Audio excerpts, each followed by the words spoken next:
So I want to start with just a very simple quote, and it comes on the home page of the American Board of Medical Specialties, so our counterpart in medicine.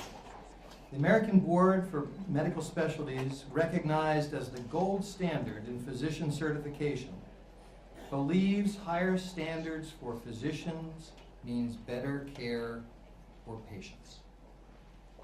We will be crafting our version of that statement for the homepage of the National Board for Professional Teaching Standards. What I hear in that statement is that certification is the medical profession's assurance to the public that this is an accomplished practitioner.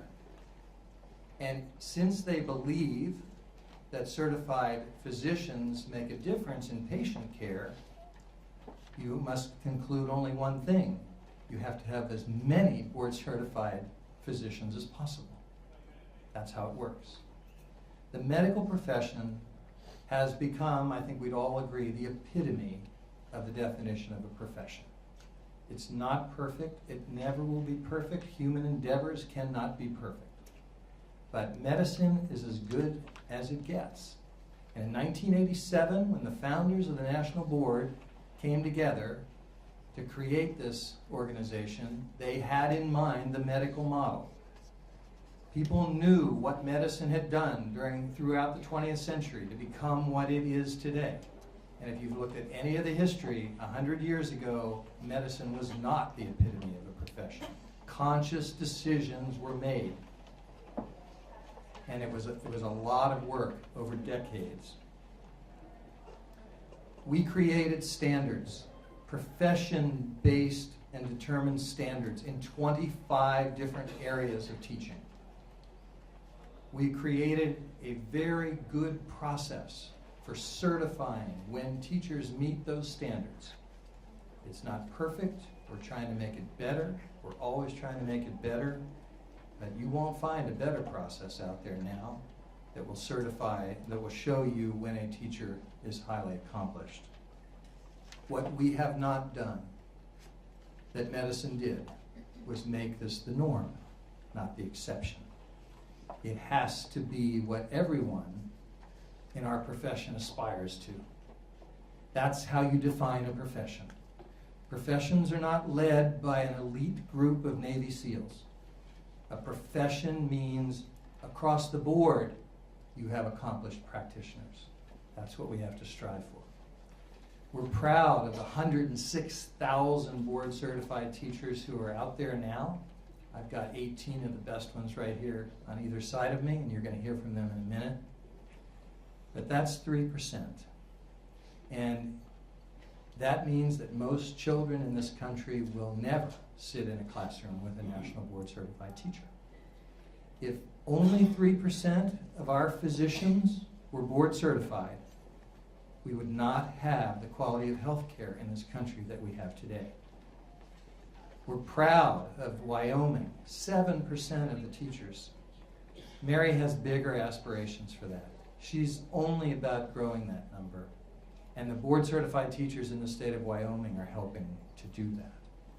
What we want to talk with the members of the House and the Senate who have lived this experience themselves as physicians, we think that they are in a great position to understand what we're trying to do to help teaching get to the same place. No one talks about this work better than board certified teachers, and I'd like to turn to some of them now.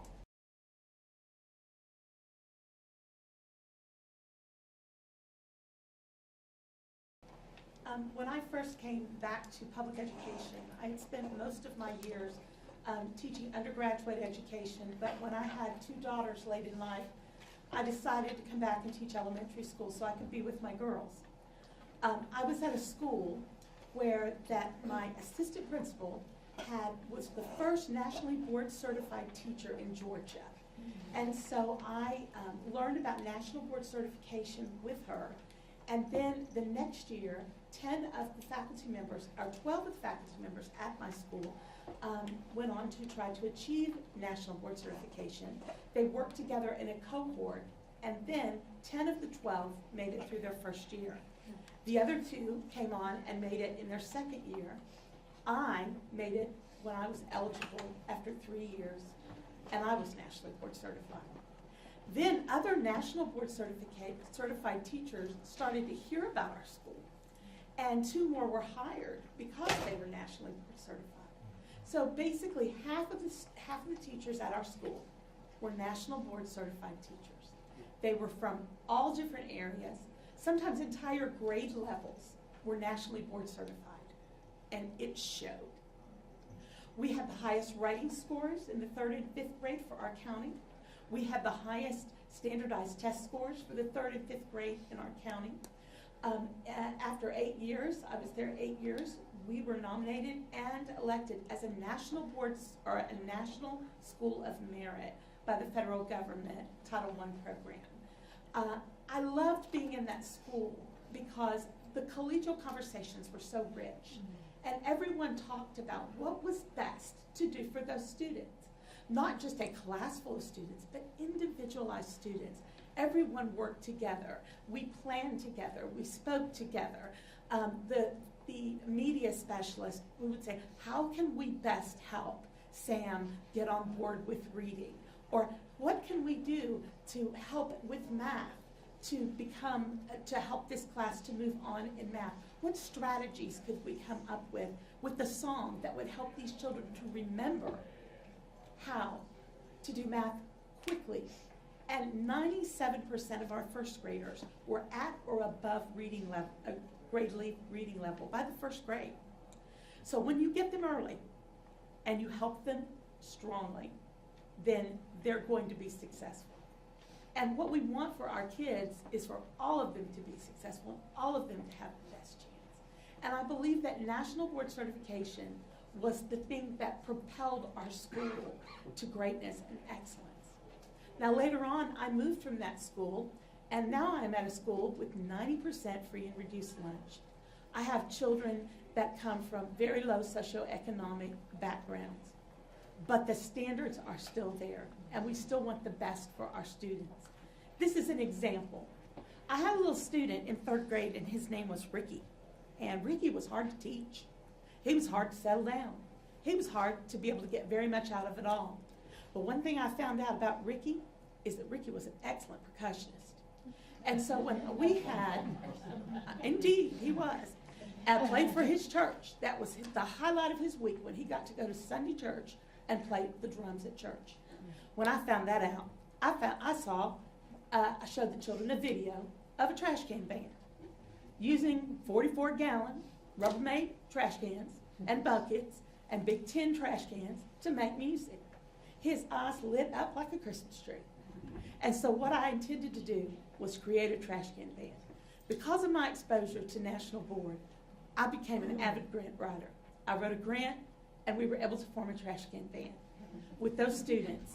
And all of my 5th grade students participated in it that year. And we had the best time. They were fully engaged at all times, but we began to see a change in Ricky. He began to be able to focus.